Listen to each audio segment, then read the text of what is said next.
एक गांव के पास खंडहर में एक शैतान रहता था। वह हर रोज रात होने पर पास के गांव में जाता था और गांव की गलियों में घूमा करता था। लोग अपने अपने घरों में छिप जाते थे और उसकी डरावनी आवाजें सुनकर सहम जाते थे। रात होते ही पूरे गांव में सन्नाटा हो जाता था। वह शैतान बहुत नासमझ था। गांव के लोग अपने अपने घर के दरवाजों पर शैतान कल आना लिख लेते थे। वह शैतान उसे पढ़ता और आगे बढ़ जाता। वहीं उस गांव में एक घमंडी सेठ रहता था। वह किसी से नहीं डरता था। अजी, हम अभी इस गांव में नए नए आए हैं, हमें गांव वालों की बात माननी चाहिए और दरवाजे पर शैतान कल आना लिखना चाहिए। रात भी हो गई है, कहीं वह शैतान यहाँ ना आ जाए। मैं किसी से नहीं डरता। मैं ऐसे किसी अंधविश्वास पे यकीन नहीं करता। बहुत रात हो गई है, सो जाओ। इतना बोलकर वह सेठ अपने कमरे में सोने चला जाता है। तभी वह शैतान हैरान परेशान हो जाता है। गांव वालों ने तो हद ही कर दी। मुझे रोज कल बुला लेते हैं और फिर बोलते हैं कि कल आना। ऐसे कैसे चलेगा? मैं आखिर रोज रोज कब तक अपने शिकार के लिए यूं ही भटकता रहूंगा। फिर थोड़ी दूर चलने पर वह शैतान उस सेठ के घर के पास पहुंचता है। अरे ये क्या, यहाँ तो कुछ नहीं लिखा। किसी का दरवाजा खटखटाता हूँ। लगता है आज मेरी भूख मिट जाएगी। शैतान जोर जोर से सेठ का दरवाजा खटखटाता है। अरे, इतनी रात को कौन आ गया? अजी, आप जाइए ना दरवाजा खोलने के लिए। अरे नहीं, मेरे घुटने में बहुत दर्द हो रहा है। तुम ही खोल दो ना। तुम डरो नहीं, ये जरूर हमारी दुकान पर काम करने वाला नौकर रामू होगा। उधार पैसे मांगने आया होगा। तुम जाओ, दरवाजा खोलो। फिर उसकी पत्नी डरते डरते जाती है और खिड़की से झांक कर देखती है तो उसे वही शैतान दिखाई देता है। वह बहुत डर जाती है, फिर भागती हुई वापस अपने कमरे में जाती है। अजी, हम तो बहुत बुरे फंस गए। वह शैतान तो हमारे दरवाजे पर खड़ा हुआ है। अब क्या करें? मैंने आपको कहा था ना, हमें गांव वालों की बात मान लेनी चाहिए। लेकिन आप तो बोलते थे मैं किसी से नहीं डरता। तो आप क्यों भीगी बिल्ली बन रहे हो? मूर्ख औरत, धीरे नहीं बोल सकती क्या? अगर इतनी तेज तेज चिल्लाएगी तो जो बाहर तुम्हारे मायके से आया है ना, वो हमें कच्चा ही खा जाएगा। अब क्या करें? कहाँ छुपें? वह शैतान उन दोनों की आवाज सुन लेता है और तेज तेज दरवाजे को पीटने लगता है। खोल दरवाजा। मुझे पता है तुम अंदर ही हो। तुम गांव वालों ने मुझे बहुत मूर्ख बना लिया। बस अब और नहीं। मैं बहुत दिनों से भूखा हूँ। आज तो मैं अपना शिकार अपने साथ लेकर ही जाऊंगा। हाँ, अभी के अभी दरवाजा खोल, नहीं तो तोड़ दूंगा। ससुर जी, घर में कोई नहीं है। आप कृपा करके यहाँ से चले जाइए। तेरा नाज मिटे। तुझे क्या हर जगह मेरे पिताजी ही दिखाई देते हैं? मैं अभी दरवाजा खोलने जा रही हूँ। अरे भगवान, मैं तो मजाक कर रहा था। तुम गुस्सा क्यों हो जाती हो? मुझे माफ कर दो। आगे से कभी ससुर जी का मजाक नहीं उड़ाऊंगा। अजी, मैं तो आपको माफ कर दूंगी, लेकिन मुझे नहीं लगता ये शैतान आज हमें माफ करने वाला है। तभी वह शैतान दरवाजा खोल देता है। अब तुम्हें मुझसे कोई नहीं बचा सकता। अरे भागो रे, आज तो ये शैतान हमें जिंदा ही खा जाएगा। अरे कोई मुझे बचाओ, बचाओ। वह सेठ और उसकी पत्नी वहाँ से भागने लगते हैं। उनके घर में छोटा सा कुत्ते का बच्चा होता है। इतना शोर शराबा सुनकर वह भी बाहर आ जाता है और उस शैतान को देखकर भौंकने लगता है। तभी सेठ और उसकी पत्नी पीछे के दरवाजे से भाग जाते हैं। अरे बच गए रे, आज तो बाल बाल बच गए। मोती, मैंने उसकी आवाज सुनी थी। वो शायद उसी शैतान के ऊपर भौंक रहा था। वो अभी भी घर के अंदर ही है। मैं वापस अंदर जा रही हूँ अपने मोती को बचाने के लिए।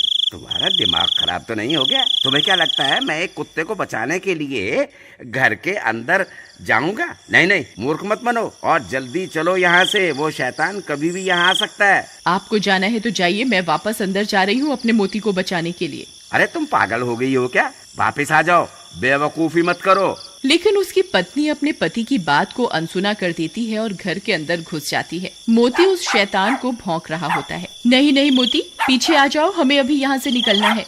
हे भगवान, अब मैं क्या करूँ? तभी मोती उस शैतान पर हमला करने के लिए आगे बढ़ जाता है। नहीं मोती, ऐसा मत करो, वापस आ जाओ मोती। फिर उसे बचाने के लिए उसकी पत्नी भी शैतान की तरफ दौड़ पड़ती है और अपने कुत्ते को बचाने के चक्कर में उस शैतान के चंगुल में फंस जाती है।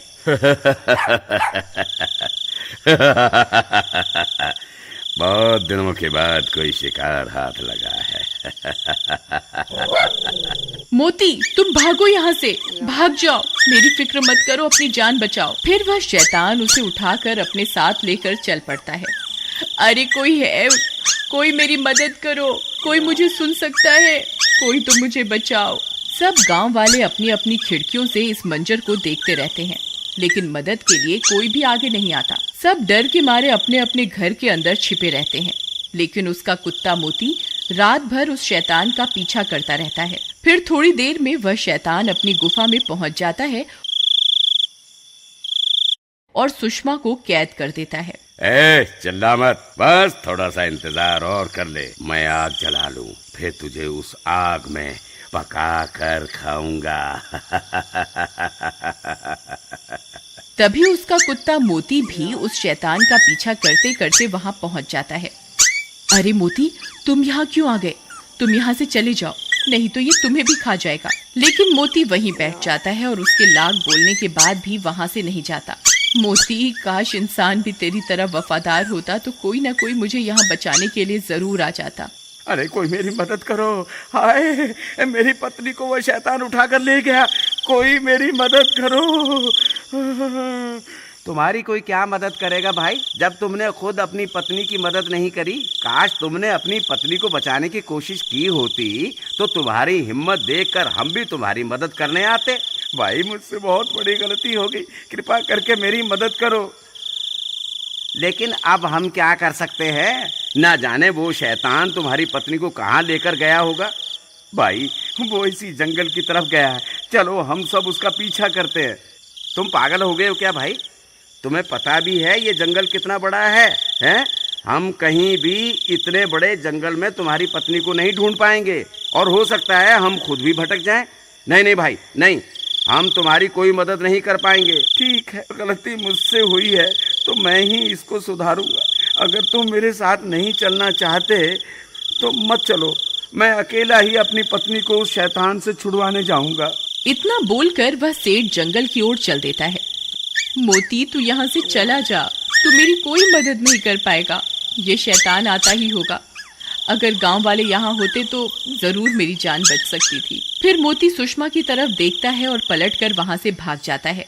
सुषमा भी मोती को भागता देख खुश हो जाती है। भाग जा मोती, जल्दी भाग जा, तू यहाँ से कहीं दूर चला जा।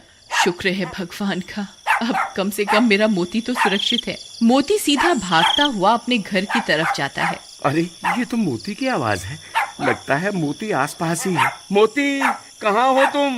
मोती, मोती, मोती, तुम कहाँ चले गए थे? तभी मोती सेठ की तरफ देखकर जोर जोर से भौंकने लगता है। लगता है ये मुझे कुछ बताना चाहता है। तभी मोती सेठ की लुंगी को खींचने लगता है। अरे ये क्या कर रहा है मोती? लगता है ये मुझे कहीं ले जाना चाहता है। कहीं ये मुझे सुषमा के पास तो नहीं ले जाना चाह रहा। मोती, क्या तुम जानते हो सुषमा कहाँ है? ठीक है मोती, मैं समझ गया तुम क्या बताना चाह रहे हो, लेकिन हम अकेले उस शैतान का सामना नहीं कर पाएंगे। फिर वो दोनों भागकर वापस गांव जाते हैं। अरे भाइयों, जब वो शैतान सुषमा को उठा कर ले जा रहा था तब मोती ने उसका पीछा किया था। अब ये जानता है कि सुषमा कहाँ है। कृपा करके मेरे साथ चलो, हम सब मिलकर सुषमा को बचा सकते हैं। देखो भाई, हम तुम्हारे ऊपर तो विश्वास नहीं कर सकते, लेकिन हमें इस बेजुबान की वफादारी पर पूरा भरोसा है। हम जरूर चलेंगे, चलो अभी चलते हैं। वहीं दूसरी तरफ वह शैतान खंजर लेकर सुषमा की ओर बढ़ रहा होता है। हे ऊपर वाले, अब बस तेरा ही आसरा है, हो सके तो किसी को मेरी मदद के लिए भेज दो। तभी उसे मोती के भौंकने की आवाजें आने लगती हैं। वह शैतान भी हैरान परेशान हो जाता है। अरे मर गए रे, ये इतने सारे लोग कहाँ से आ गए? इनके हाथों में तो मशाल भी है। लगता है मुझे यहाँ से भागना ही होगा। हे ऊपर वाले, तेरा लाख लाख शुक्र है, तूने मेरी सुन ली। तभी सब गांव वाले हाथों में मशाल लेकर वहां पहुंच जाते हैं। वह शैतान इतने सारे लोगों को हाथ में मशाल लिए हुए देखकर डर जाता है। फिर वह शैतान वहां से भाग जाता है और सुषमा भी आजाद हो जाती है। मोती, तुम वापस आ गए मेरी जान बचाने के लिए। अगर तुम्हें कुछ हो जाता तो? सुषमा, मुझे माफ कर दो, मैं तुम्हारी मदद नहीं कर पाया, एक बार फिर इस बेजुबान ने साबित कर दिया कि ये इंसान से भी ज्यादा वफादार है।